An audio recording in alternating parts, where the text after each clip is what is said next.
Salam dan bahagia untuk Bapak Ibu Guru Hebat Indonesia. Salam Guru Penggerak. Saya Indah Puspitasari, calon Guru Penggerak Angkatan 10 dari SMP Negeri 1 Karangmalang, Kabupaten Sragen. Pada kesempatan kali ini, saya akan memaparkan hasil diseminasi budaya positif dari modul 1.4 kepada Bapak Ibu Guru atau rekan-rekan sejawat dari SMP Negeri 1 Karangmalang, Kabupaten Sragen. Assalamualaikum warahmatullahi wabarakatuh. Salam sejahtera bagi kita semua. Saya Indah Puspitasari, calon guru penggerak angkatan 10 dari SMP Negeri 1 Karangmalang, Kabupaten Sragen. Pada kesempatan hari ini, saya akan membagikan pemahaman materi atau menyebarluaskan materi dari yang sudah kami dapatkan di modul 1.4 terkait dengan budaya positif. Sesuatu yang mungkin tidak asing bagi kita, nggih Bapak Ibu. Tapi sebelumnya saya ingin menyapa Bapak Ibu semuanya. Apa kabar hari ini? Baik. Apakah luar biasa hari ini? Luar biasa. Luar biasa. Sesuatu apa yang menarik bagi Bapak Ibu hari ini? Dari tadi bangun tidur sampai siang ini. Ada satu hal yang disyukuri, kira-kira apa? Kesehatan, luar biasa. Nah, berbicara tentang kesehatan, saya sedikit mohon maaf karena suara saya agak serak karena batuk, flu. Jadi mungkin tidak seperti biasanya. Dan saya bersyukur karena Bapak Ibu bisa hadir di tempat ini dengan penuh semangat karena terlihat dari aura-auranya mungkin tadi sudah sarapan, kemudian sudah say hi dengan teman-temannya, bisa bertemu dengan teman kanan kirinya. Wah, saya bisa ketemu A, ketemu B, ketemu C. Nah, Bapak Ibu mengawali diseminasi pada hari ini, saya akan memutarkan satu video. Nanti kita akan lihat bersama video yang akan saya putarkan. Nanti silahkan dicermati di video ini. Ini hanya untuk pemahaman kita bersama. Ya. Baik Bapak Ibu, di sini akan ada sebuah video tentang hubungan seorang ayah dan anak. Mari kita saksikan bersama. The smartest.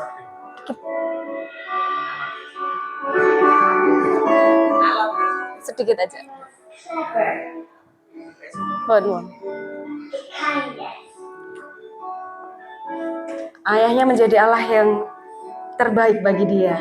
Bisa dicermati di video ini. Daddy wants me to do well at school. Selalu hadir saat ada acara di sekolah anaknya. But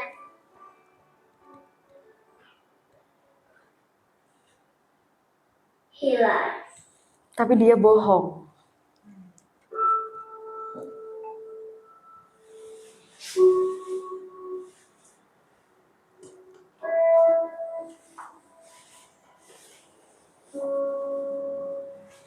Apa kebohongannya? Kita akan lihat di video. About having a job.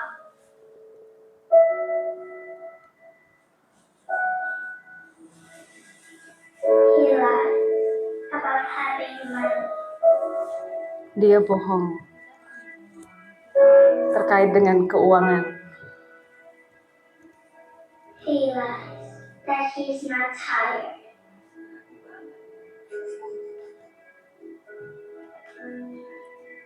He lies that he's not hungry. Ya, bohong ketika ditawari makan karena tidak lapar. That we have everything.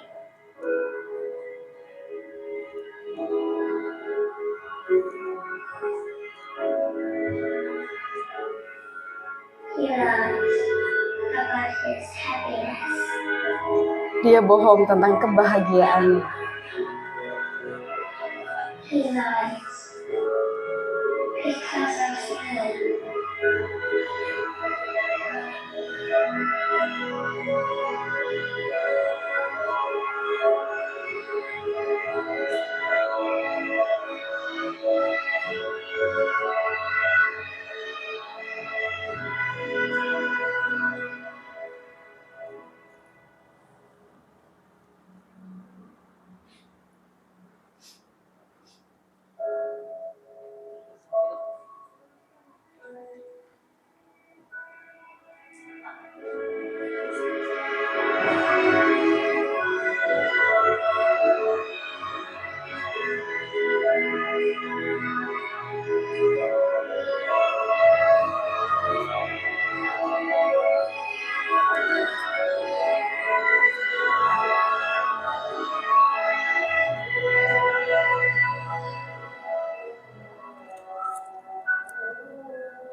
Baik Bapak Ibu, kita tadi telah menyaksikan sebuah video antara seorang ayah dengan anaknya yang masih sangat kecil. Kira-kira apakah video tadi menarik bagi Bapak Ibu? Menarik. Ya, Menarik. iya. Apakah menurut Bapak Ibu ada makna di balik video tersebut? Ada. Oke, kita akan coba mendengarkan mungkin ya. Saya minta salah satu dari Bapak Ibu yang telah hadir di tempat ini untuk bisa menyampaikan pendapatnya terkait dengan video yang sudah kita lihat bersama tadi. Apa yang menarik dari video tadi? Oke, silahkan bisa tunjuk jari dulu. Oh iya, Ibu Bekti, Iya. silahkan. Terima kasih waktunya yang telah diberikan. Saya sangat terharu sekali setelah melihat tayangan video tadi.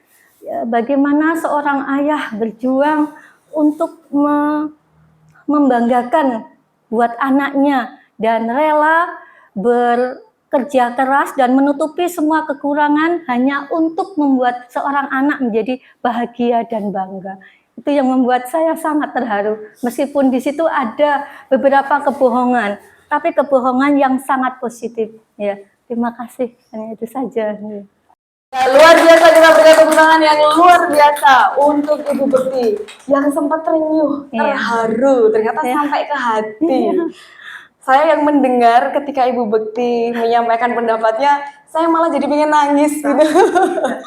Jadi ikut terharu bagaimana pengorbanan seorang orang tua untuk anak-anaknya. Karena tidak ada orang tua yang mungkin memberikan asal-asalan, tidak ada. Pasti orang tua itu akan memberikan semua hal yang terbaik untuk kebahagiaan anak-anaknya. Jika ada hal berat yang dia tanggung, dia tidak akan menceritakan kepada anaknya. Supaya apa kira-kira Bapak Ibu? Kenapa tidak diceritakan ke anaknya? Kenapa harus ditutupi itu? Membuat ya. Iya, supaya anaknya tetap senang, tidak merasa, wah orang tua aku begini, sedih, merasa bersalah, wah gara-gara aku begitu. Dan kita akan berikan aplaus untuk seluruh orang tua hebat di Indonesia dan di seluruh dunia. Luar biasa sekali. Baik Bapak Ibu, kita akan masuk kepada pendidikan. Karena orang tua memberikan yang terbaik untuk anak, salah satunya pasti orang tua juga memberikan pendidikan. Dan orang tua hebat di luar sana menitipkan anak-anak yang mereka sayangi itu kepada kita sebagai guru. Nah, kemudian kita sebagai guru, pendidikan seperti apa yang kita impikan? Apa yang kita rindukan? Apa yang kita mimpikan? Begitu. Mungkin ada salah satu dari Bapak Ibu guru yang hadir di sini untuk menyampaikan pendapatnya. Kira-kira pendidikan seperti apa yang kita impikan? Oke, Bu Sumini silahkan. Baik, Bu Sumini yang tadi ingin menyampaikan pendapatnya, silahkan, monggo, bisa dipersilahkan. Terima kasih waktu yang diberikan kepada saya. Di sini saya mau memberikan masuk atau mungkin pendapat nih. Pendidikan seperti apa yang kita impikan? Mungkin sama hanya dengan Bapak Ibu guru sebagai seorang pendidik menghendaki pendidikan yang kita impikan. Yang pertama adalah mungkin bisa pengetahuannya kepada anak-anak itu yang kita sampaikan bisa dikuasai. Tetapi di lain itu kita semuanya menghendaki atau menginginkan pendidikan anak yang berkarakter baik. Jadi memiliki sopan santun, memiliki budi pekerti. Jadi itu yang mungkin pada umumnya tentunya pendidikan yang kita impikan ke depannya itu pendidikan yang menguasai pengetahuan sekaligus berkarakter yang baik. Itu yang menurut saya tentang pendidikan yang kita inginkan ke depannya. Terima kasih. Ya, baik. Apakah Bapak Ibu sepakat dengan apa yang disampaikan Bu Sumini terkait dengan pendidikan? Sepakat, kita berikan aplaus dulu untuk Ibu Sumini, luar biasa, betul. Anak menjadi pintar atau menguasai apapun yang disampaikan terkait dengan pengetahuan, tetapi juga mempunyai karakter yang baik. Karena hal itu adalah paket ideal yang semua orang impikan atau cita-citakan. Ya, Bapak Ibu, karena tadi kita memimpikan sebuah pendidikan yang mempunyai kualitas yang baik dari sisi pengetahuan, tetapi juga kita menginginkan memimpikan anak-anak mempunyai karakter yang baik sesuai dengan tujuan pendidikan. Menurut Ki Hajar Dewantara, bahwa menuntun segala kodrat, pendidikan itu menuntun segala kodrat yang ada pada anak agar mencapai keselamatan dan kebahagiaan yang setinggi-tingginya, baik sebagai manusia maupun anggota masyarakat. Ini sejalan dengan mimpi orang tua yang menginginkan anaknya itu selalu bahagia, selalu senang dengan apapun yang ada, termasuk dengan pendidikan. Ki Hajar Dewantara menyatakan tujuannya melalui hal ini, agar anak mencapai keselamatan dan kebahagiaan yang setinggi-tingginya. Dan itu sangat luar biasa.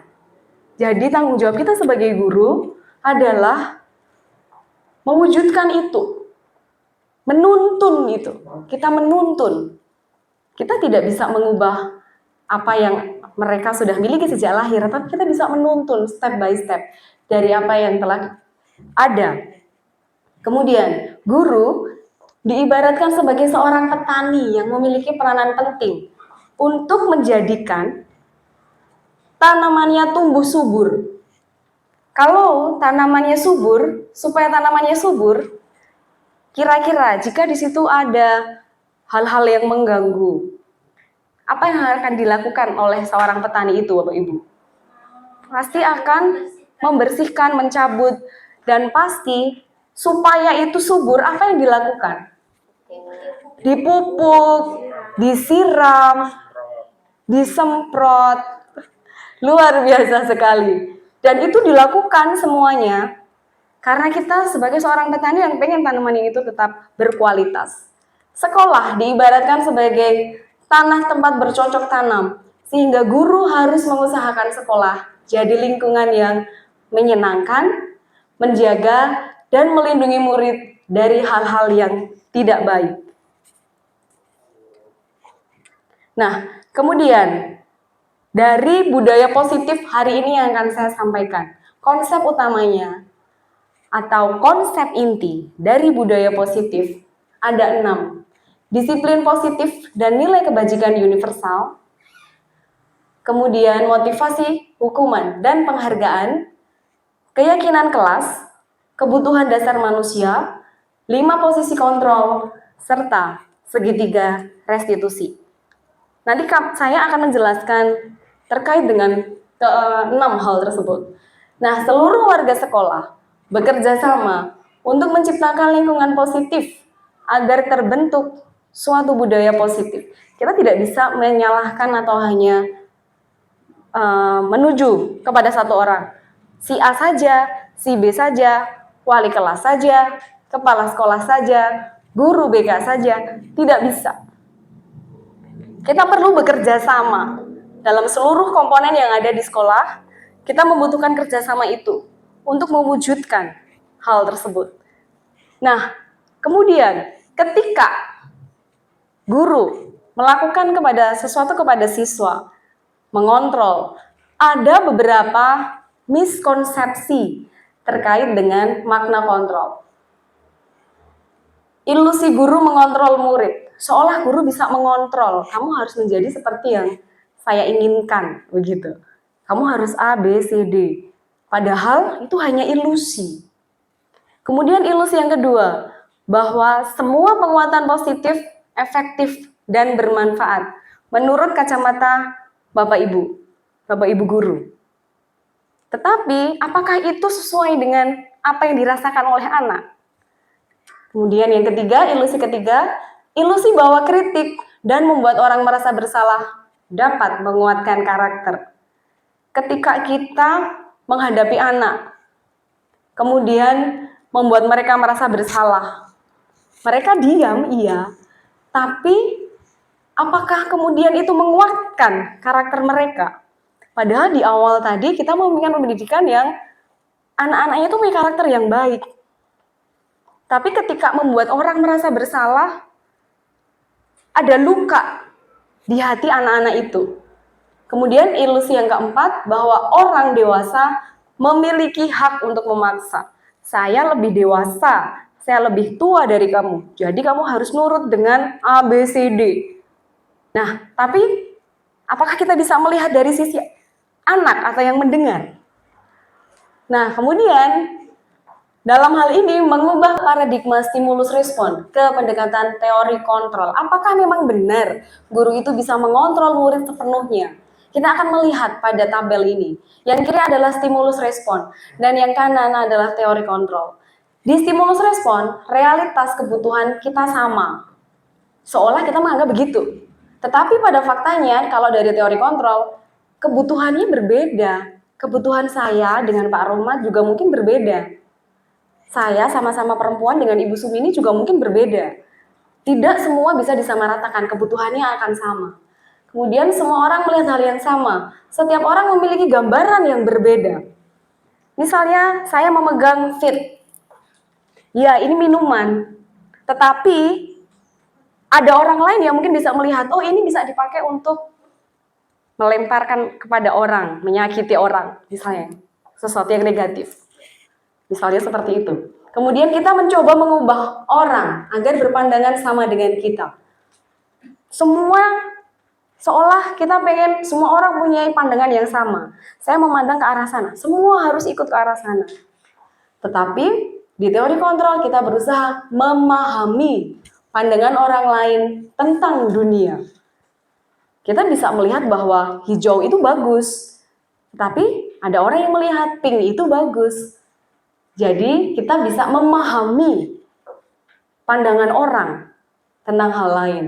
Kemudian perilaku buruk dilihat sebagai suatu kesalahan. Kalau melakukan kesalahan berarti itu perilaku buruk dan mesti itu salah. Padahal segala atau semua perilaku memiliki tujuan. Kemudian orang lain bisa mengontrol saya. Apakah benar begitu?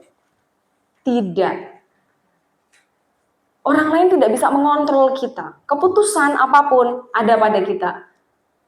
Hanya kita yang bisa mengontrol diri kita. Kemudian di stimulus respon, saya bisa mengontrol orang lain. Mengontrol orang lain untuk melakukan A, B, C, D.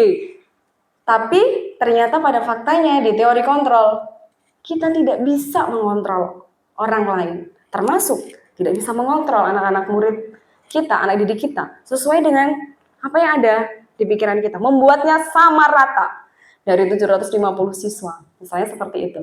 Kemudian pemaksaan ada pada saat bujukan gagal. Di teori kontrol, kolaborasi dan konsensus menciptakan pilihan-pilihan baru. Model berpikir menang atau kalah di stimulus respon. Dan di teori kontrol, model berpikir menang-menang. Tidak ada yang kalah, tidak ada yang menang. Semua menang. Semua tidak ada yang terluka. Kalau kita memaksakan keinginan kita ke satu hal, sesuai dengan apa yang kita mau, seolah kita menang dan orang itu kalah. Tetapi kita pengen semuanya menang. Saya menang, anak-anak juga menang. Begitu. Jadi, tidak ada hati yang terluka. Wah, kalau di lagu seperti itu nih Bapak Ibu. Pak Tar yang mungkin sudah hafal dengan lagu itu. Ya, lagu sore hari. Oke, kemudian disiplin positif.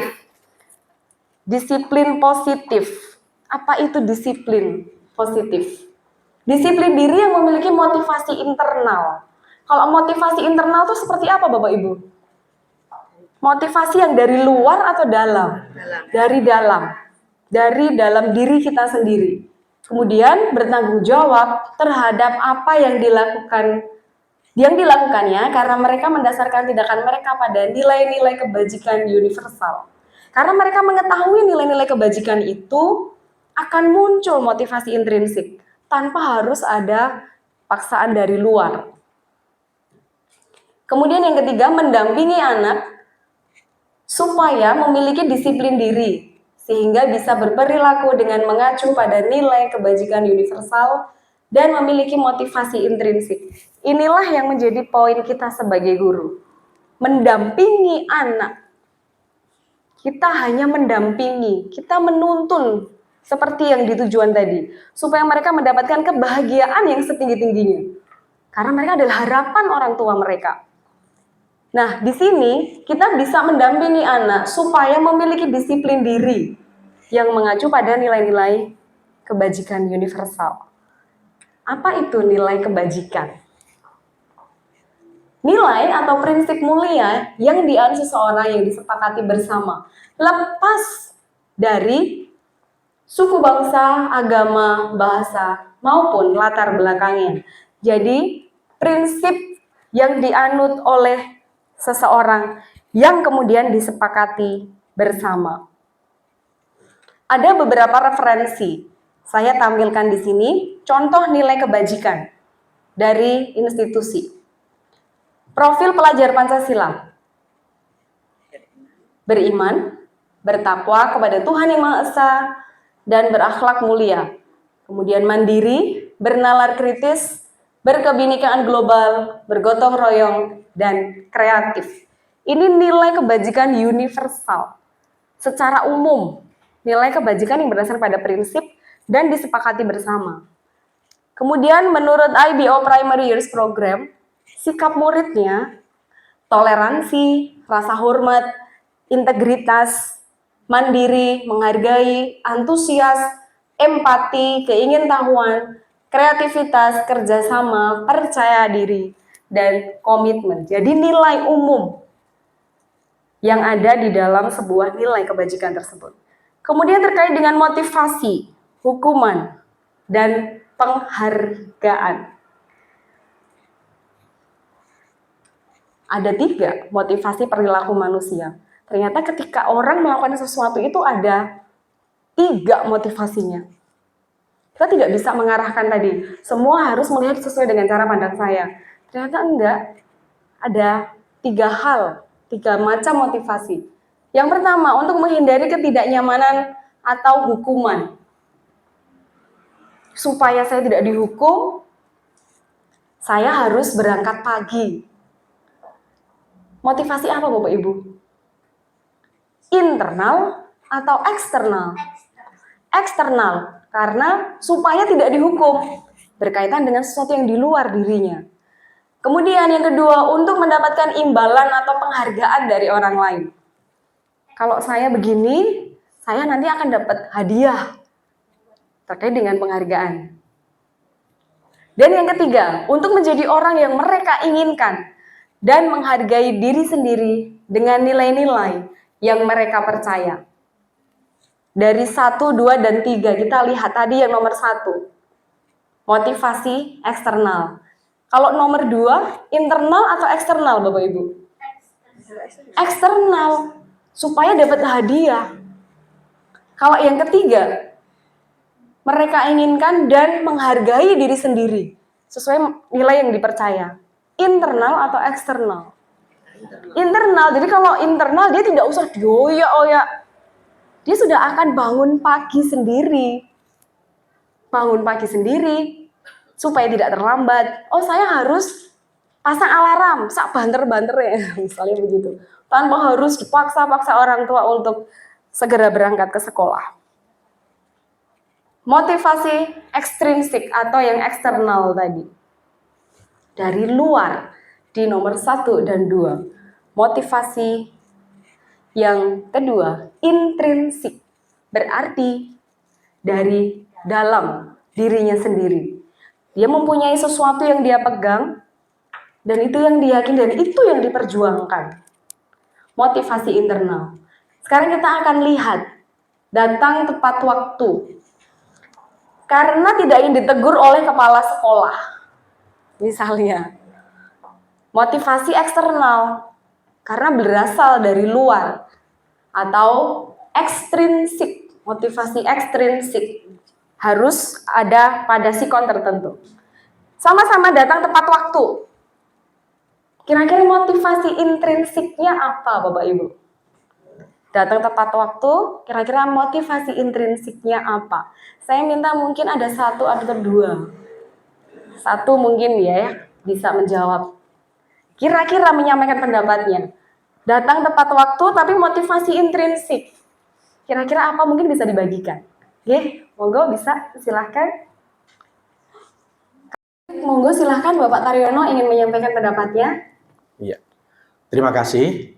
Kami akan menyampaikannya kaitannya dengan tepat waktu. Yang pertama kali kita menghargai waktu. Yang kedua adalah menghargai diri kita sendiri, mendidik untuk disiplin. Yang berikutnya adalah memberi tauladan kepada para siswa. Karena keteladanan adalah hal yang sangat berharga. Maka dari itu kami mencoba sebisa kami kaitannya dengan keteladanan kami terapkan kepada para siswa. Terima kasih. Luar biasa, kita berikan aplaus Bapak Ibu. Motivasi apa Bapak Ibu kira-kira tadi? Intrinsik. Yeah. Betul sekali. Motivasi intrinsik bukan karena dipaksa-paksa. Tetapi ketika kita datang pagi, kita sudah berasal dari diri sendiri. Kita bisa menjadi orang yang menghargai waktu. Waktu itu berharga. Nggak misalnya mau masuk jam 7 kurang 5 menit baru bangun misalnya. Tidak menghargai waktu. Kemudian menghargai diri sendiri. Kita juga bisa menghargai diri sendiri dengan itu. Dan kita melakukan itu, kita menjadi teladan bagi murid. Oh, Pak Taryono selalu on time, selalu tepat waktu. Saya pengen jadi seperti Pak Taryono. Kalau saya berangkat, saya mau datang pagi seperti Pak Taryono. Atau misalnya, saya mau datang pagi, saya pengen menyalami Pak Taryono, murid pertama yang bisa menyalami. Tapi itu dari dirinya sendiri. Tidak, besok kamu datang pagi ya. Besok kamu harus nyalami Pak Taryono, paling nomor 1, paling awal. Tidak begitu, tetapi datang dari dirinya sendiri. Motivasi intrinsik. Kemudian terkait dengan hukuman, konsekuensi, restitusi. Kalau hukuman itu kalau kita dihukum sakit tidak Bapak Ibu? Sakit. Sakit. Fisik kita sakit nggak? Sakit. Sakit.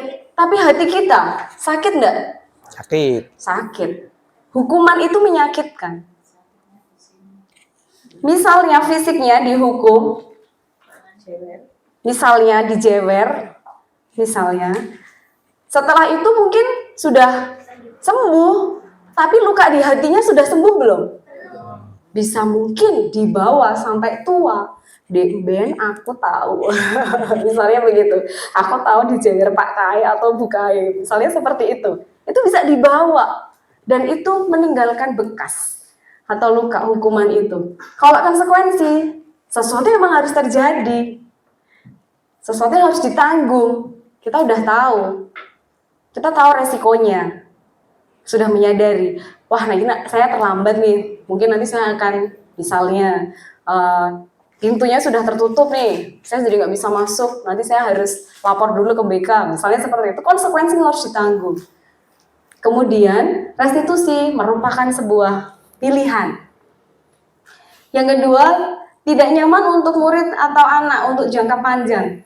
Seperti tadi, ada luka di hatinya, fisiknya sembuh, tapi ada luka dan itu jangka panjang.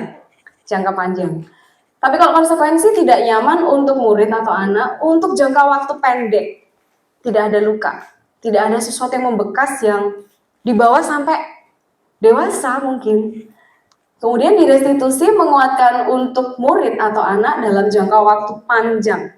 Menguatkan sesuatu yang baik dalam waktu panjang. Bukan jangka waktu panjang tapi ada luka. Tidak. Ini sesuatu yang baik. Kemudian korban mendapatkan keadilan yang dihukuman dalam tanda kutip. Korban bisa diabaikan. Kemudian korban mendapatkan ganti. Dan perilaku pasif agresif akan meningkat ketika ada hukuman. Dan itu identitas gagal. Kemudian penguatan hanya bertahan dalam jangka waktu pendek. Tapi dengan restitusi, masalah terpecahkan. Kemudian, sistem tidak akan berjalan bila murid tidak takut. Seolah kita itu pengen anak-anak tuh takut, begitu. Wah, kemudian dengan hukuman itu. Kemudian memerlukan monitoring dan supervisi terus-menerus dari guru. Kalau konsekuensi. Kemudian di restitusi, murid belajar bertanggung jawab untuk perilakunya. Yang seterusnya, berlaku hanya pada sebuah institusi, tidak berlanjut pada kehidupan nyata. Kalau hukuman. Kemudian konsekuensi, membantu penerapan mengikuti peraturan dalam masyarakat. Dan di restitusi fokus pada pemecahan masalah dalam waktu panjang. Fokusnya pada pemecahan persoalannya. Kemudian peraturannya adalah titik-titik gitu. Terkait dengan hukuman. Kamu harus, peraturannya kan ini, jadi kamu harus ini.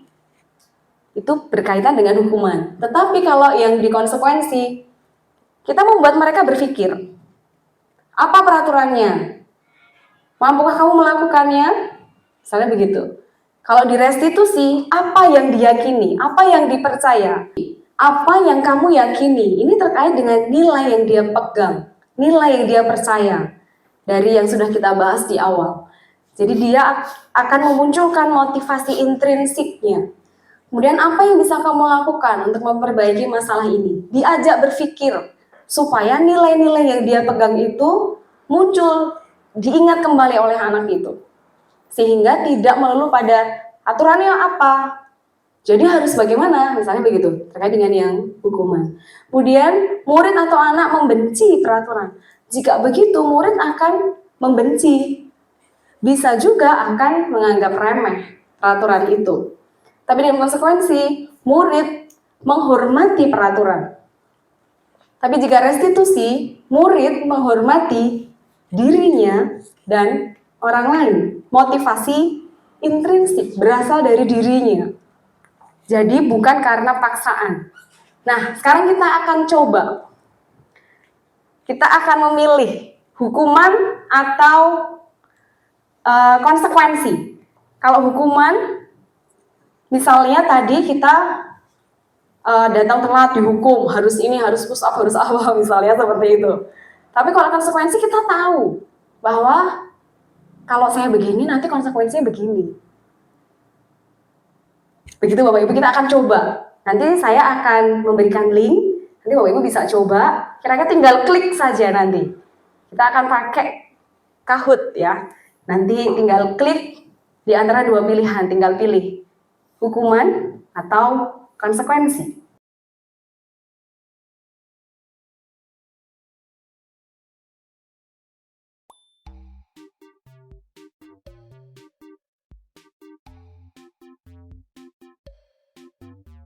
Sudah masuk. Oke, mulai. Betul, belum. Nggih. Oh, nggih. Nanti dulu, Bu. Nanti ben nunggu. Nggih. Nanti tak klik bareng-bareng. Iya, nggak apa-apa. Maksudnya belum tak mulai dari sini, dari saya. Ini sudah masuk di link yang sudah saya berikan. Nah, kemudian, jika ada yang belum, silahkan bisa langsung masuk dulu. Bisa diklik linknya jika ada yang belum masuk. Setelah diklik link, kemudian bisa masukkan nama. Ya, oke. Kemudian, kita pastikan dulu apakah sudah masuk semua. Oke, sudah. Saya akan start. Saya akan mulai dari sini. Nanti pertanyaan akan muncul di depan. Hukuman atau konsekuensi. Oke. Membersihkan coretan yang dibuatnya di meja tulis. Silahkan, hukuman atau konsekuensi. Membersihkan coretan. Oke, sudah ada 10 yang jawab, 11. Oke. Iya, muter. Oke. Ya, konsekuensi. Next, kita lihat siapakah? Yang paling cepat mungkin tadi ya, Mbak Puspita, tepuk tangan dulu. Luar biasa. Oke. Yang kedua, langsung ya. Murid diminta untuk push up 15 kali karena tidak menggunakan masker. Push up 15 kali. Konsekuensi atau hukuman? Gak pakai masker disuruh push up. Nah, yang mana ini kira-kira? 12 jawaban sudah masuk. Iya, hukuman. Ya, karena disuruh push up 15 kali. Oke, siapakah? Oh, masih gak Puspita lagi, luar biasa. Tepuk tangan dulu. Ya, langsung klik gitu ya. Oke, baik Bapak Ibu, pertanyaan yang ketiga. Oke, kita lihat yang ketiga. Murid diminta bertelanjang kaki sepanjang hari karena tidak menggunakan sepatu warna hitam sesuai peraturan sekolah. Nah, hukuman atau konsekuensi? Hayo, hayo, hayo. Tinggal klik warna merah apa biru. Iya, betul berkata. Hukuman. Oke, kita lihat siapakah masih Mbak Puspita. Oke, Master di mana ini? Oh, Master naik. Tadi nomor 5 ini jadi nomor 3. Iya, Master naik ya ini ya. Dari 5 naik ke 3. Harus lebih cepat. Oke. Kita lihat lagi nomor 4. Berjemur di lapangan basket pukul 12 siang karena mengobrol dengan teman sepanjang jam pelajaran. Apakah hukuman atau konsekuensi? Hukuman atau konsekuensi? Berjemur di lapangan basket jam 12 siang tuh. Oke, 12 yang sudah masuk. Oke. Iya, berjemur itu hukuman. Oke. Kita lihat siapakah masih nomor 1 lagi. Master turun ya, Master turun. Kemudian TA, siapa ini TA? Hayo siapa? Oh, Mbak Triana. Oke, naik di 3. Busum ini kayaknya naik ya, Bu? Oh, 2 terus malahan. Mau ngejar Mbak Pus. Oke, kita lihat yang selanjutnya. Pertanyaan terakhir, Bapak Ibu, terakhir. Lari mengelilingi lapangan basket 2 kali karena terlambat hadir di sekolah. Mengelilingi lapangan, hukuman atau konsekuensi? Mana itu kira-kira? Hukuman atau konsekuensi? Hukuman, ya. Karena harus mengelilingi lapangan basket. Oke, podium kita lihat. Luar biasa, Master nomor 3, Mbak Triana nomor 2, dan the winner is yeah, luar biasa. Oke, jadi kita sudah mengerti ketika hukuman itu akan menimbulkan luka juga di hati anak-anak. Luar biasa Bapak Ibu, kita berikan tepuk tangan sekali lagi. Oke, terima kasih Bapak Ibu. Kita akan lanjutkan ke materi yang selanjutnya. Baik Bapak Ibu, di materi yang selanjutnya masih terkait dengan yang tadi. Bahkan karena hukuman itu sesuatu yang melukai dan bisa sampai jangka panjang, jadi kita harus menghindari hukuman yang bersifat satu arah dari sisi guru saja. Dan libatkan murid sehingga mereka tahu peraturan serta konsekuensinya. Mereka paham itu. Jadi kita bisa meminimalisir sesuatu yang tidak mengenakan di hati anak-anak kita. Penghargaan maupun hukuman merupakan cara mengontrol perilaku seseorang yang menghancurkan potensi untuk pembelajaran yang sesungguhnya, menurut ahli Halfie Kohn. Jadi sebenarnya menurut ahli ini, penghargaan maupun hukuman itu cara mengontrol perilaku seseorang yang menghancurkan potensinya. Karena bisa menghancurkan potensi seseorang. Kemudian penghargaan. Kenapa penghargaan itu bisa tidak efektif? Karena penghargaan itu bisa tidak efektif ketika orang atau anak hanya fokus pada misalnya tadi hadiah. Kalau nggak dikasih hadiah, dia turun. Motivasi apa tadi Bapak Ibu? Ekstrinsik. Kalau nggak dikasih hadiah, ya udah nggak usah belajar aja. Kalau aku dikasih hadiah, aku mau belajar. Berarti dari luar, bukan dari dalam dirinya sendiri. Kemudian bisa merusak hubungan dengan temannya, bisa jadi crash. Kemudian mengurangi ketepatan. Selain itu juga menurunkan kualitas. Seharusnya mereka bisa berlebih. Tapi karena tadi tidak ada penghargaan lagi, nggak usah belajar lagi, toh nggak dapet hadiah lagi. dia malah akan turun. Karena dari luar. Padahal yang diharapkan motivasi intrinsik dari dalam. Bisa juga mematikan kreativitas. Justru malah mungkin kalau tidak ada penghargaan, dia bisa mengeksplor dirinya lebih lagi. Dan penghargaan ternyata juga bisa menghukum diri sendiri. Seolah ada tuntutan di dirinya sendiri. Jadi ketika itu tidak tercapai, dia menyalahkan dirinya sendiri. Membuat mereka merasa tidak nyaman. Kemudian yang selanjutnya tentang keyakinan kelas. Keyakinan kelas adalah nilai kebajikan universal yang disepakati secara tersirat dan tersurat, lepas dari latar belakang suku, negara, bahasa, maupun agama. Seseorang akan lebih tergerak dan bersemangat untuk menjalankan keyakinannya daripada hanya sekedar mengikuti serangkaian peraturan tertulis yang mungkin menurut mereka tanpa makna. Begitu. Jadi mereka hanya berpikir, ini apa sih, peraturan apa, aku juga diginiin, paling aku juga dihukum kayak kemarin. Misalnya begitu. Nah, dalam hal ini guru berperan dalam mewujudkan keyakinan kelas bersama dengan murid. Keyakinan kelas itu seperti apa? Nilai yang universal tadi, yang dipegang secara universal, yang menjadi kesepakatan bersama. Tidak hanya sebatas pada peraturan. Tapi ini kesepakatan bersama, jadi melibatkan guru dan juga melibatkan siswa. Jadi ketika mereka melanggar itu, atau tidak sesuai dengan keyakinan kelas itu, mereka tahu bahwa itu adalah konsekuensi.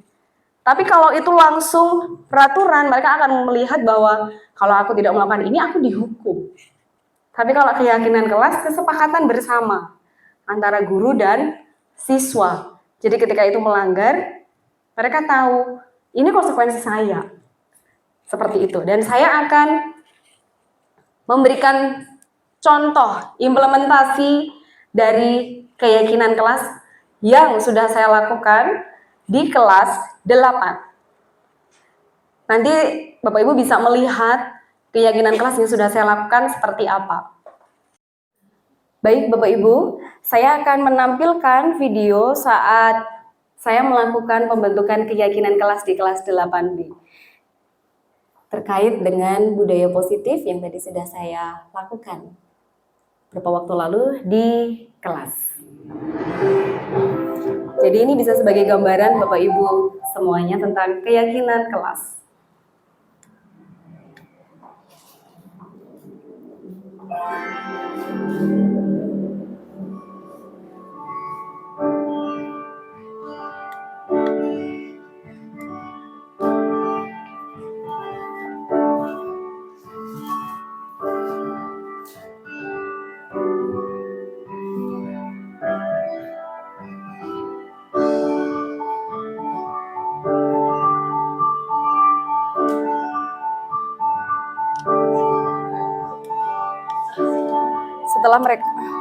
Setelah mereka menuliskan keyakinan kelas seperti apa yang mereka impikan atau inginkan di kertas masing-masing, kemudian mereka menuliskannya di depan, menempelkan di depan. Saya minta satu anak satu saja.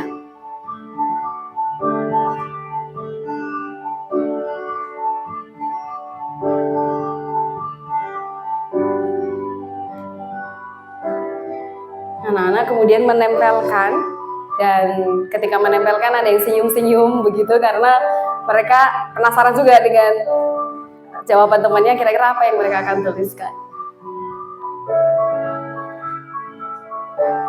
Tidak boleh pakai make up, di situ tadi juga ada. Kemudian setelah tertempel, guru kemudian membacakan satu persatu. Nah, itu paling seru tadi. Nah, setelah itu menyusun keyakinan kelas dan mereka menyepakati dengan memberikan tanda tangan bahwa mereka sudah setuju dengan keyakinan kelas yang telah mereka susun. Ada yang tidak setuju kalau teman ceweknya itu pakai make up, ternyata ada yang begitu, tidak mengucapkan kata kotor gitu juga. Setelah itu ditempel di kelas sehingga seluruh warga kelas bisa melihat keyakinan kelasnya yang sudah disusun, menghargai diri sendiri dan orang lain, disiplin, dan seterusnya. Menurut saya, keyakinan kelas itu penting karena bisa membuat kita lebih baik lagi dan segala-galanya. Perasaan saya sangat senang saat membuat keyakinan kelas. Menurut saya, keyakinan kelas sangat penting karena bisa melatih kedisiplinan dan rasa tanggung jawab. Ya, baik Bapak Ibu. Sedikit yang ingin saya sampaikan terkait dengan keyakinan kelas yang tadi sudah dibuat oleh anak-anak. Jadi, saya meminta mereka menuliskan di kertas kecil tentang sebuah peraturan sendiri dalam diri mereka sendiri atau impian yang mereka inginkan terjadi dalam kelas tersebut. Misalnya di kelas saya nggak pengen ada orang, dan itu dibacakan juga kemarin karena saya baca satu persatu, tidak boleh ada yang memanggil dengan nama orang tua. Masuk dalam pembulian. Begitu. Kemudian tidak boleh make up. Terus ada yang bawa tidak boleh bawa rokok. Ada yang begitu juga. Macam-macam dari 32 anak itu. Kemudian kami menyusun keyakinan kelas. Nah, di keyakinan kelas yang disusun, saya akan tampilkan di sini menjadi 3 poin besar dari sekian itu tadi.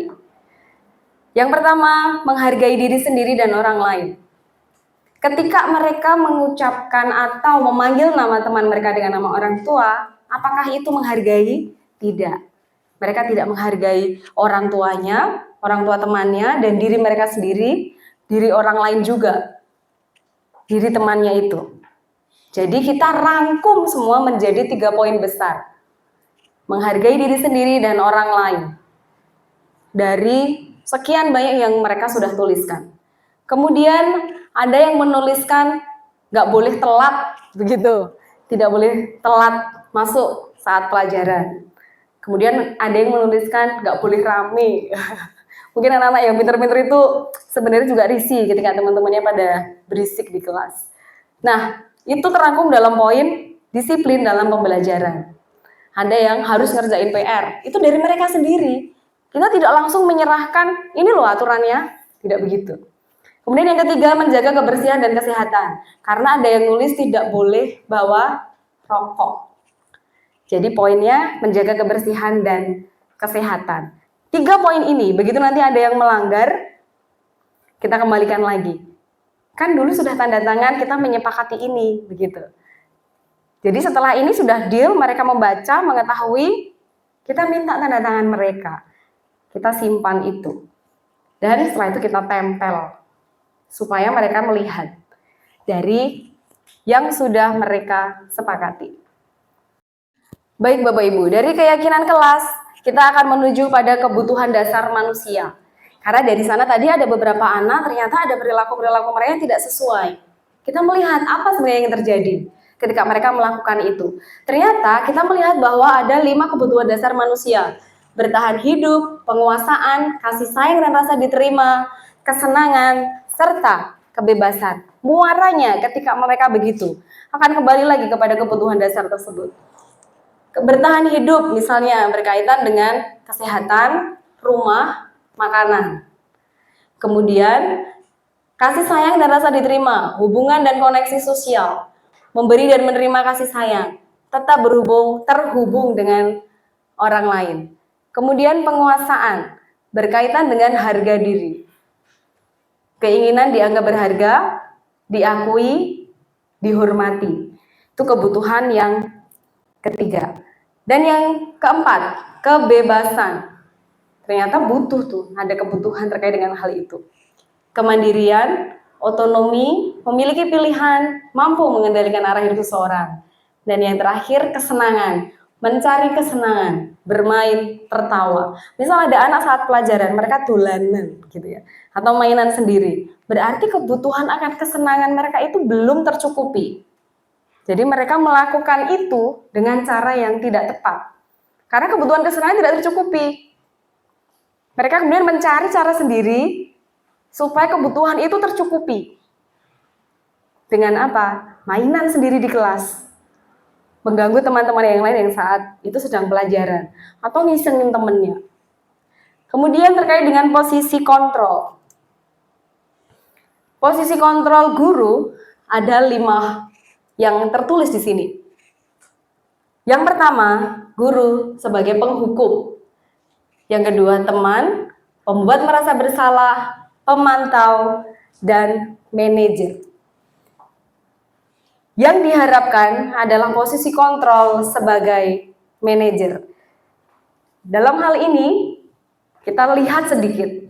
Kalau penghukum bisa menggunakan fisik ataupun verbal. Bisa menggunakan kata-kata yang tidak tepat. Misalnya seperti itu. Kemudian mengatakan bahwa sekolah merupakan sistem atau alat yang bisa menekan murid lebih dalam lagi. Contohnya, patuhi aturan saya atau awas ya.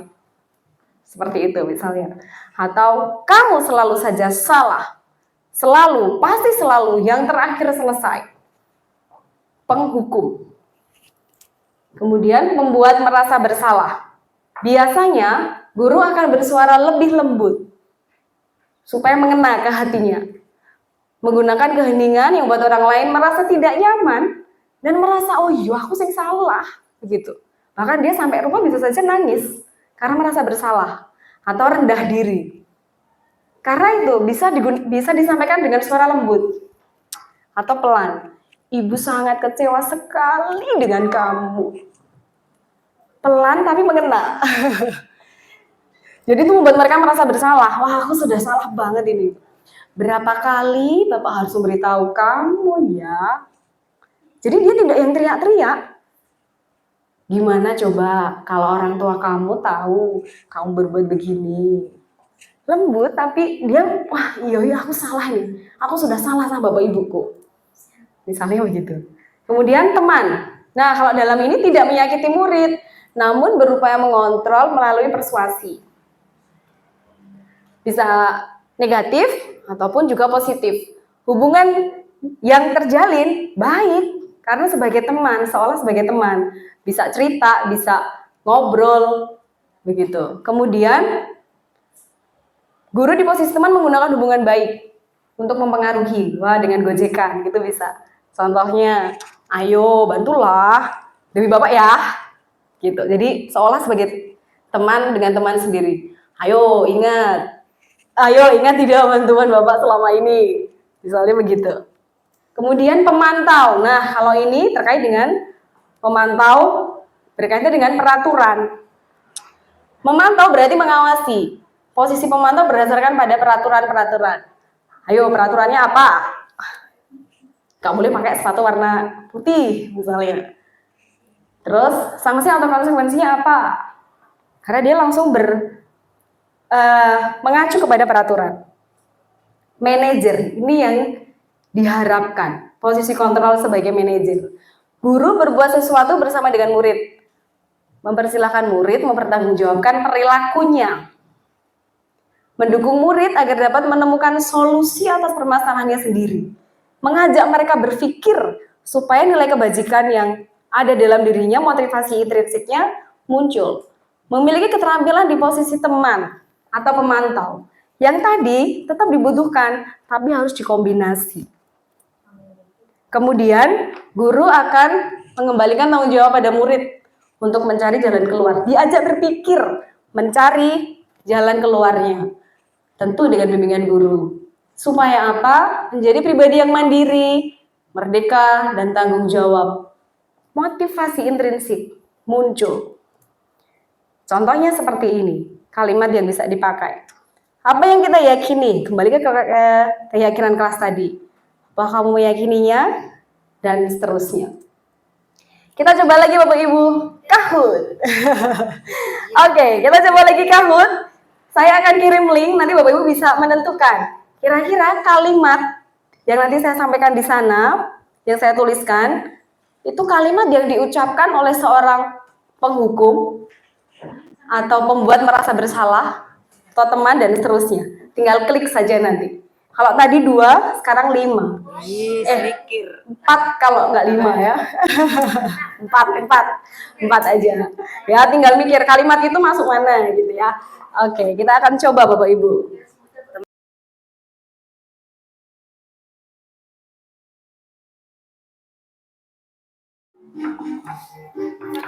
Ya, Bapak Ibu, ternyata sudah pada masuk link ya. Gampang ternyata ya. Yang belum monggo silahkan bisa langsung diklik. Ternyata pakai namanya ini ya, beda-beda dari yang dari yang tadi pertama ya. Mencari suasana yang lain boleh. Ada si B, itu, ita, pria, bekti, tar, THA, THA, ya udah. Ada Zuki, Pak Marzuki, Pak Rahmat Marzuki. Ya, nama panggilannya macam-macam. Oke, Bapak Ibu, kita akan mulai. Nanti tinggal dipilih yang mana kira-kira posisi kontrol dari kalimat yang disajikan. Posisi kontrol. Oke. Yang pertama, bisa dibaca sendiri. Berarti dengan adanya bisa sendiri-sendiri macam-macam.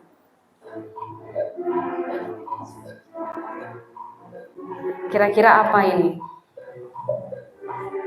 Penghukum, teman, pembuat merasa bersalah. Saya kecewa sekali sama kamu. Kecewa sekali. Pembuat merasa bersalah, pemantau, penghukum, atau teman? Yang mana kira-kira? Kalau teman, kira-kira kamu begitu atau tidak? Oke, pembuat merasa bersalah. Waduh, aku sudah mengecewakan Pak Taryono.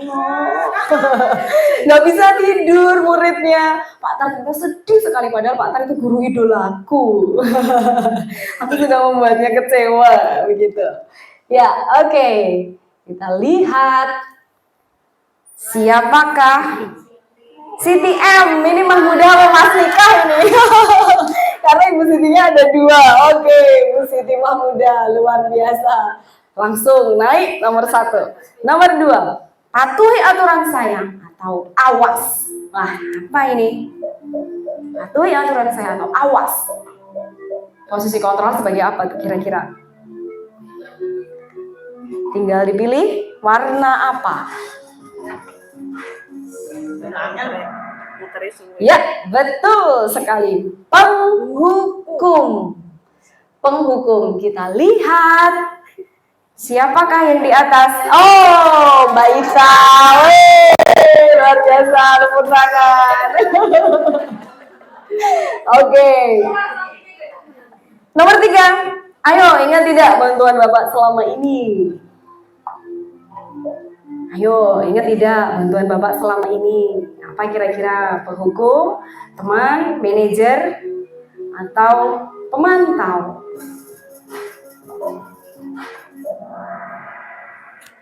Teman. Oke, betul. Merasa bolo dewe gitu ya, merasa teman. Tria. Oh, siapa ini Tria? Oh, Mbak Triana. Oke. Next. Number 4, apa rencana kamu untuk memperbaiki hal ini? Manajer, teman, pembuat merasa bersalah, atau pemantau? Oh, ya, oke, sebagai manajer. Next. Kita lihat siapa yang naik. Oh, masih Mbak Triana. Oke. Mas B ya, si B. Tadi kayaknya tulisannya masih si B. B apa B, Pak? Nomor 2. Oke. Si B. Terakhir, kelima. Sanksi atau konsekuensinya apa? Apa itu? Berkaitan dengan apa kira-kira?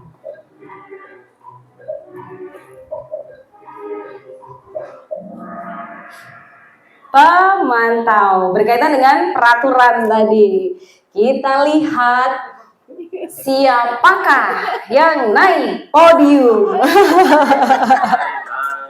Balintang nomor 3, si B nomor 2, dan yang nomor 1, the winner is siapa ini? Iya, Mbak Triana. Oke, tepuk tangan dulu. Luar biasa. Sudah memperjuangkan untuk melihat tadi ya, ternyata. Oke, 5 saja, tidak usah banyak-banyak. Oke Bapak Ibu, terima kasih untuk atensinya. Kita masih ada satu sub topik lagi. Kita masih ada satu. Oke. Bapak Ibu, tadi kita sudah belajar tentang teori kontrol. Ada berapa tadi Bapak Ibu? 1, 2, 3, 4, 5. Berapa tadi? 5. Ya, salah satunya sebut satu aja. Apa kira-kira tadi? Yang diketahui, yang masih ingat satu aja. Manajer, bisa. Pemantau, teman, penghukum. Satu lagi yang, iya betul, merasa bersalah. Yang terakhir, segitiga, restitusi. Suatu proses dialog yang dijalankan oleh guru atau orang tua agar dapat menghasilkan murid yang mandiri dan bertanggung jawab. Namanya segitiga, bentuknya segitiga. Yang pertama, bagian pertama adalah menstabilkan identitas. Itu bagian pertama. Harus mengetahui dulu identitas anaknya seperti apa saat melakukan kesalahan tersebut.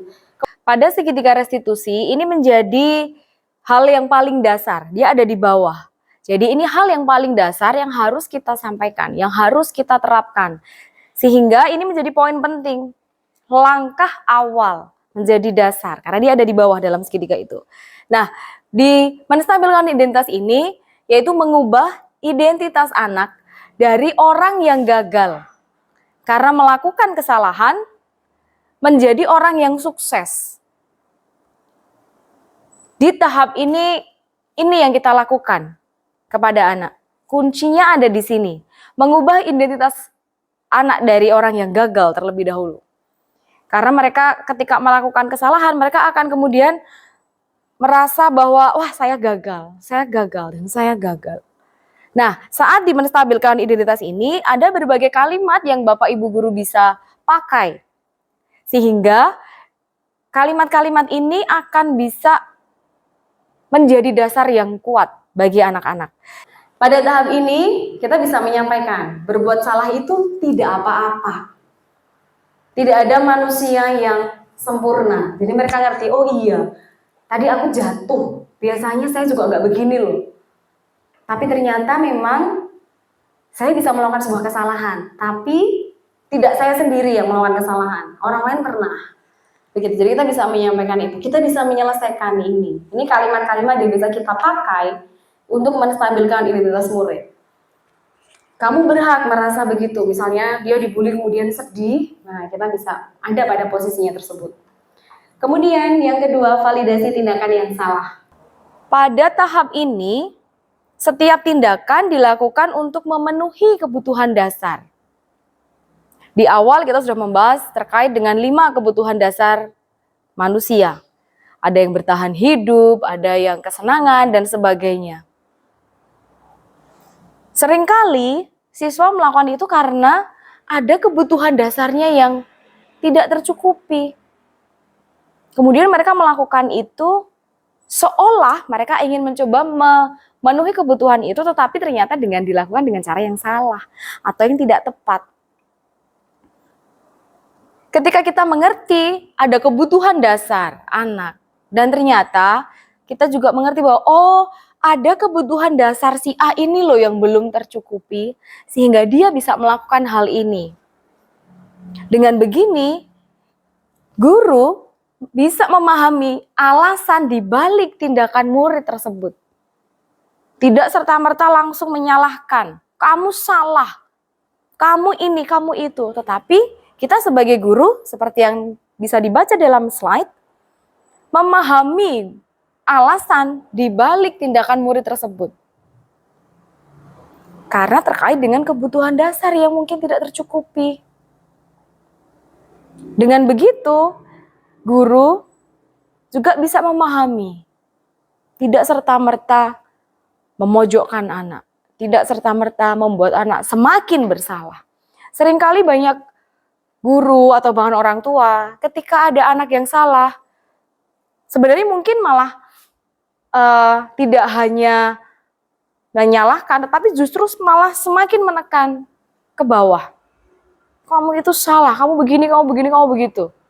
Semakin ditekan dan semakin ditekan. Membuat anak tidak semakin menyadari dirinya sendiri. Tetapi justru itu akan memperburuk kondisinya. Dalam validasi tindakan yang salah ini, ada beberapa pernyataan yang Bapak Ibu bisa sampaikan kepada anak.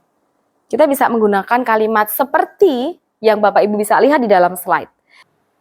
Kalimat yang bisa kita sampaikan, padahal kamu bisa melakukan yang lebih buruk dari ini ya. Misalnya dia berantem sama teman.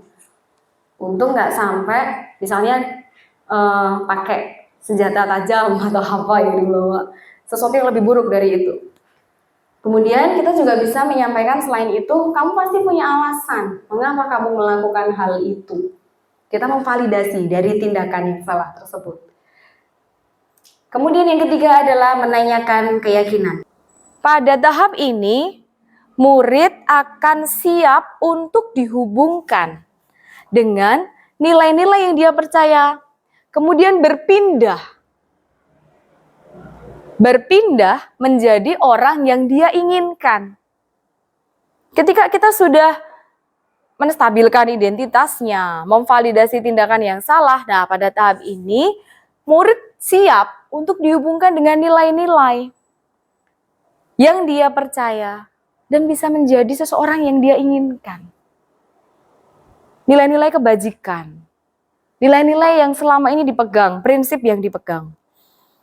Dalam tahap ini juga, motivasi intrinsik akan muncul. Karena tadi sudah dihubungkan dengan nilai-nilai kebajikan universal. Atau nilai-nilai prinsip-prinsip hidup yang selama ini dipegang. Motivasi intrinsik akan muncul sehingga menjadi dasar sikapnya di masa mendatang. Ketika seseorang mempunyai motivasi intrinsik, apapun yang dia lakukan akan berdasarkan pada dirinya sendiri, bukan karena faktor takut dengan guru BK atau takut dengan peraturan-peraturan, hukuman dan yang lain. Motivasi itu akan muncul. Dan ini yang akan bisa bertahan lama, jangka panjang. Tidak hanya sebentar. Inilah yang penting, karakter ini yang perlu dibangun. Memiliki motivasi intrinsik. Contohnya bisa kita baca dari yang sudah saya sampaikan. Apa yang kita percaya sebagai kelas atau keluarga? Apa nilai-nilai umum yang telah kita sepakati berkaitan dengan keyakinan kelas tadi? Oh iya, ketika saya misalnya berkata kotor, berarti saya tidak menghargai orang lain. Balik kepada keyakinan kelas yang tadi di awal. Saya akan menyampaikan contoh dari segitiga restitusi yang saya sudah implementasikan atau saya sudah terapkan di sekolah atau di lingkungan siswa-siswi sekolahan kita. Saya akan putarkan videonya. Esther tidak terima ketika temannya memanggil dia dengan nama ibunya dengan tidak sopan. Ia marah dan tidak bisa menahan emosinya. Ibu Indah memanggil Esther untuk menanyakan hal tersebut, dan Esther pun menemui Ibu Indah. Permisi, silakan masuk Esther.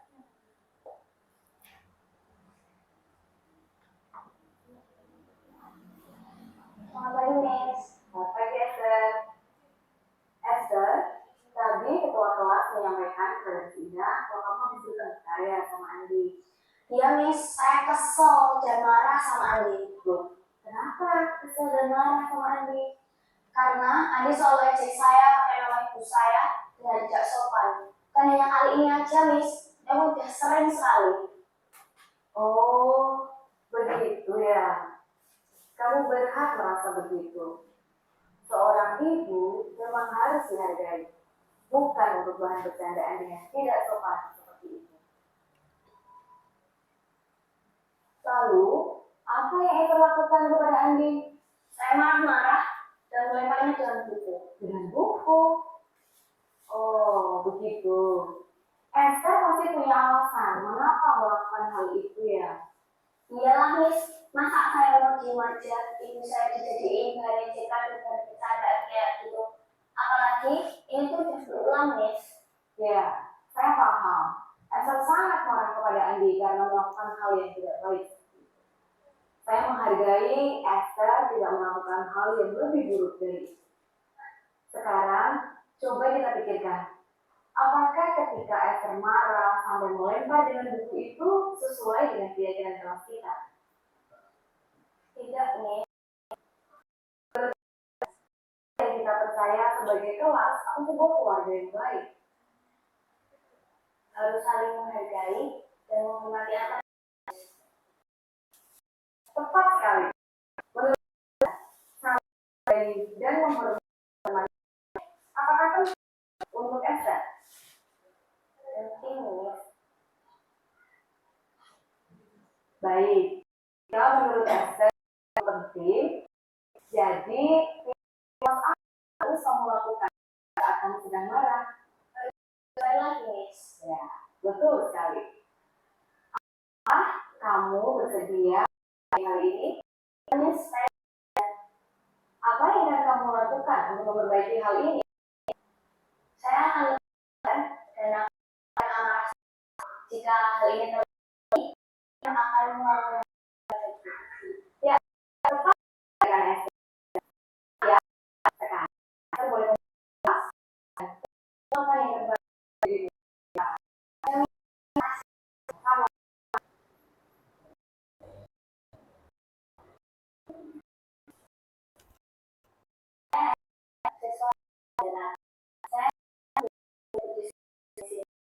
Untuk diri saat marah, saya harus bersabar dan saya tidak merugikan orang lain.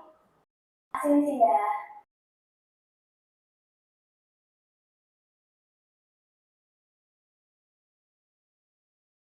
Ya, demikian tadi contoh Bapak Ibu dari penerapan segitiga restitusi yang sudah saya lakukan.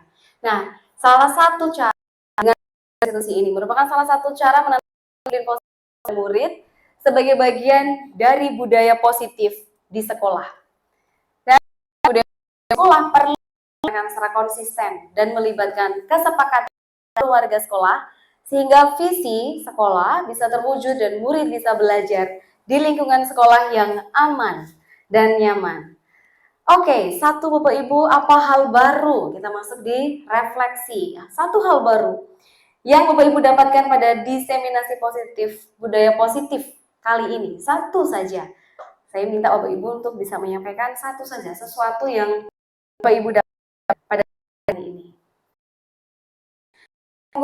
Dia yang menyampaikan. Ya, terima kasih Miss Indah.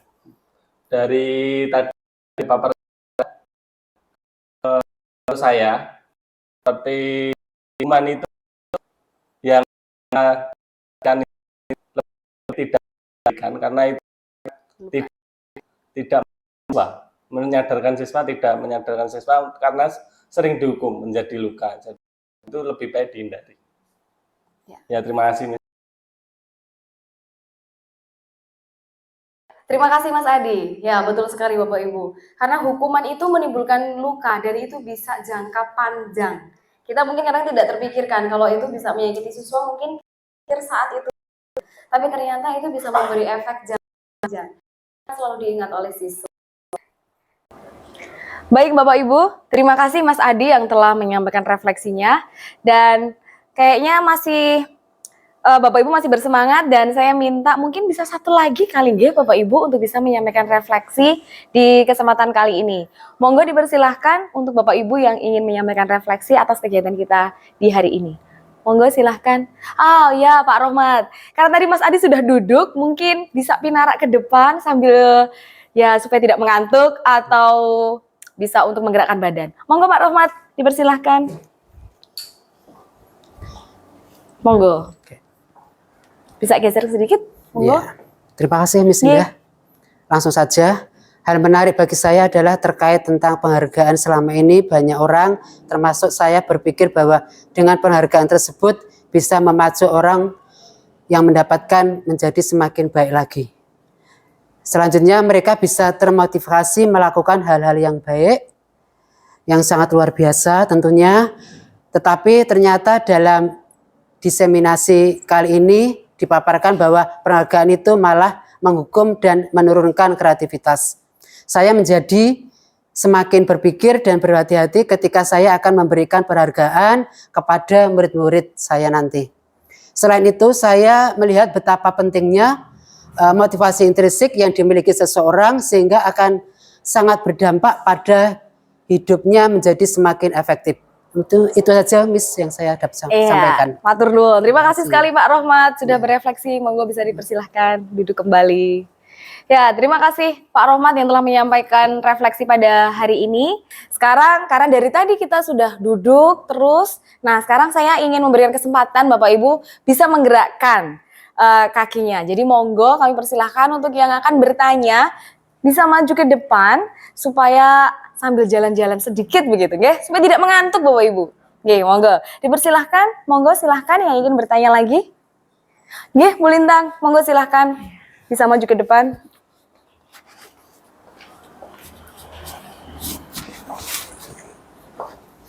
Silahkan. Ya, terima kasih Miss Indah atas waktu yang sudah diberikan.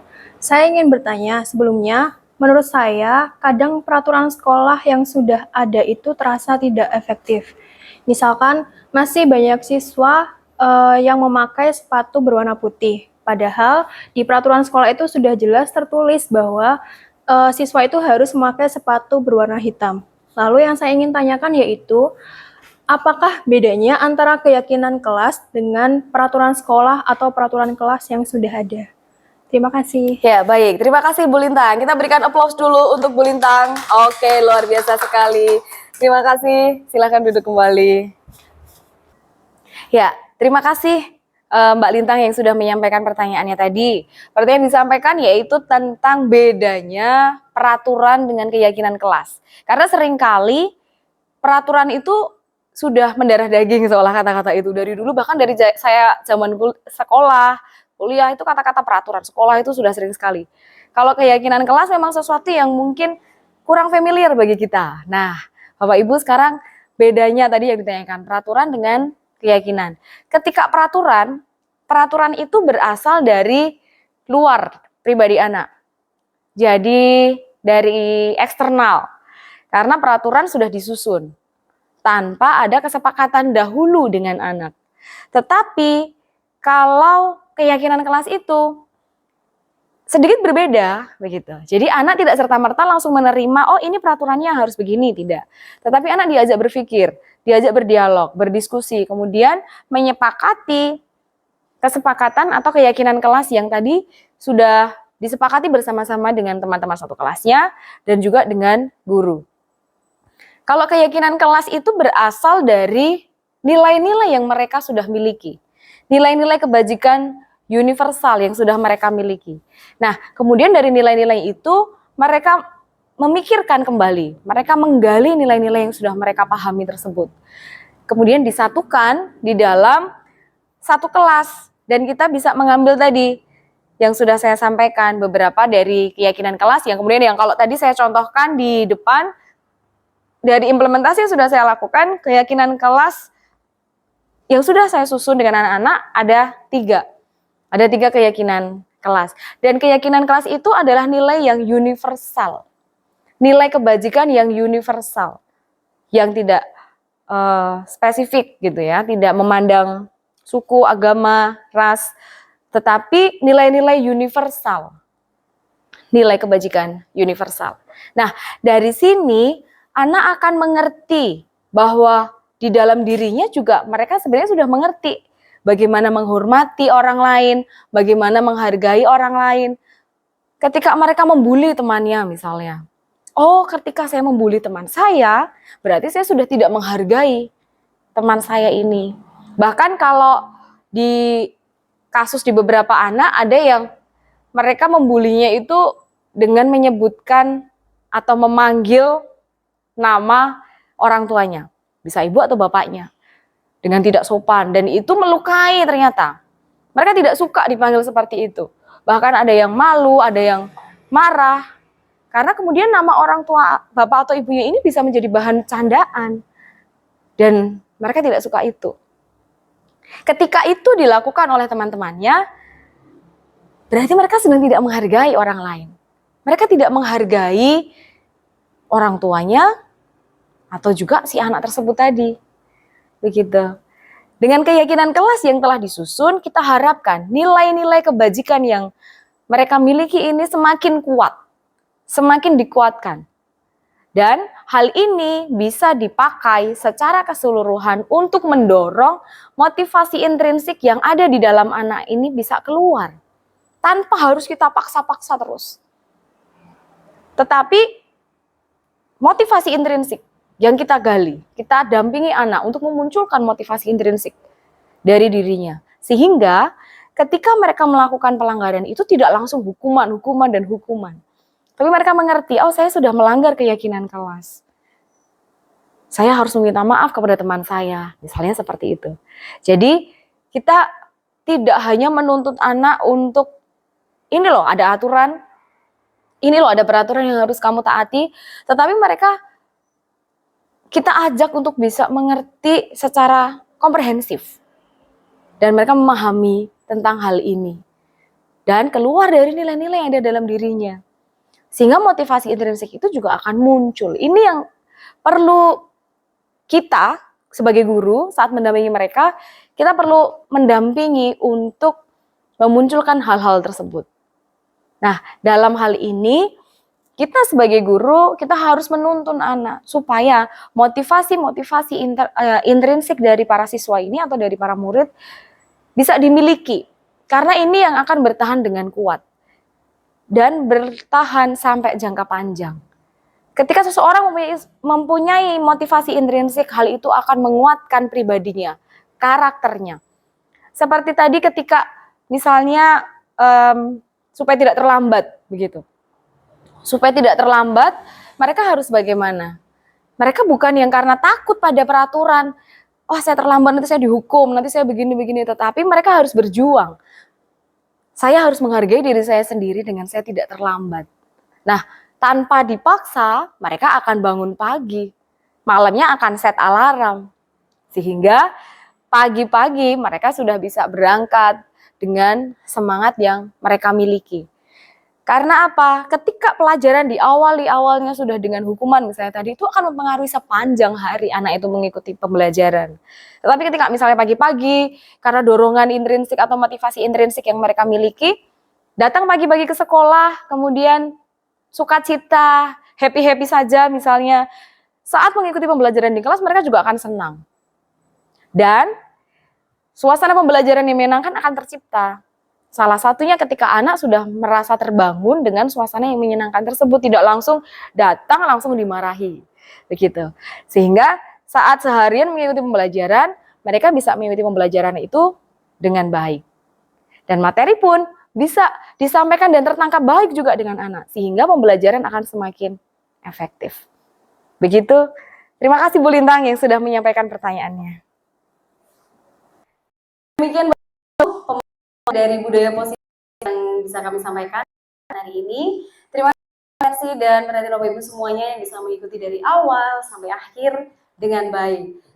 Kali untuk segala partisipasinya dan ada pada kegiatan di kali ini. Terima kasih dan kami mohon maaf jika ada. Kami tutup.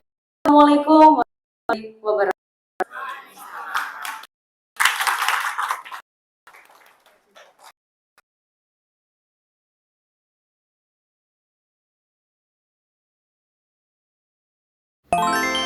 Penerapan pembentukan keyakinan kelas terkait budaya positif yang dilaksanakan pada siswa-siswi kelas 8 SMP Negeri 1 Karangmalang, Kabupaten Sragen. Guru memulai pembelajaran dengan mengucapkan salam kepada para siswa dan mengajak berdoa sebelum pelajaran dimulai. Pada kesempatan ini, guru akan mengadakan pembentukan keyakinan kelas di kelas 8B dengan memberikan pengarahan atau pengantar terlebih dahulu terkait dengan keyakinan kelas kepada seluruh murid. Setelah itu, guru memberikan kesempatan kepada murid untuk menuliskan pendapat mereka tentang peraturan yang perlu disepakati di kelas pada sticky note yang telah dibagikan. Setelah semua selesai, para murid menempelkan tulisan mereka pada kertas plano yang telah disediakan di depan. Secara bergantian, mereka maju menempelkan kertas-kertas tersebut dengan antusiasme yang tinggi dan penuh dengan keceriaan. Mereka melakukannya dengan sangat bahagia dan mereka juga penasaran atau ingin tahu tentang apa yang ditulis teman-temannya pada kertas kecil tersebut. Beragam tulisan yang berasal dari keinginan mereka telah tertuliskan dan tertempel pada kertas yang ada di depan. Berbagai keinginan atau mimpi mereka telah mereka tuangkan di dalam sebuah kertas kecil yang bisa dibaca oleh seluruh teman-teman mereka yang ada di dalam kelas tersebut, terkait dengan kelas seperti apa yang mereka inginkan.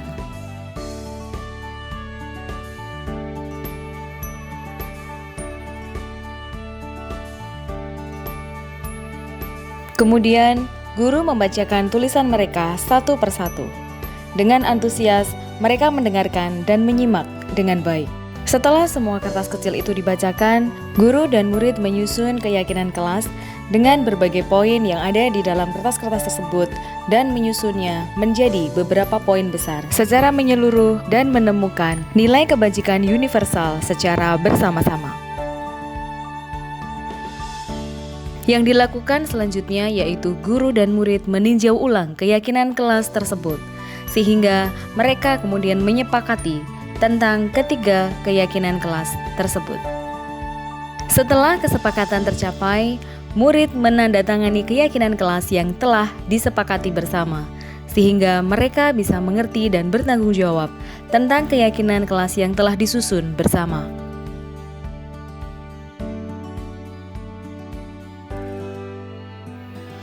Keyakinan kelas yang telah dibuat tersebut kemudian disajikan dengan tampilan yang menarik. Keyakinan kelas tersebut yaitu yang pertama, menghargai diri sendiri dan orang lain, yang kedua, disiplin dalam pembelajaran, dan yang ketiga, menjaga kebersihan dan kesehatan. Supaya seluruh siswa bisa melihat dengan jelas dan baik, kemudian keyakinan kelas ini ditempel di kelas mereka, sehingga kapanpun mereka bisa melihat keyakinan kelas tersebut kembali. Saya sangat senang saat membuat keyakinan kelas. Menurut saya, keyakinan kelas itu penting karena bisa membuat kita lebih baik lagi dalam segala hal. Perasaan saya sangat senang saat membuat keyakinan kelas. Menurut saya, keyakinan kelas sangat penting karena bisa melatih kedisiplinan dan rasa tanggung jawab. Demikian penerapan pembentukan keyakinan kelas yang telah saya lakukan di tempat saya mengajar. Terima kasih dan salam guru penggerak. Tergerak, bergerak, menggerakkan.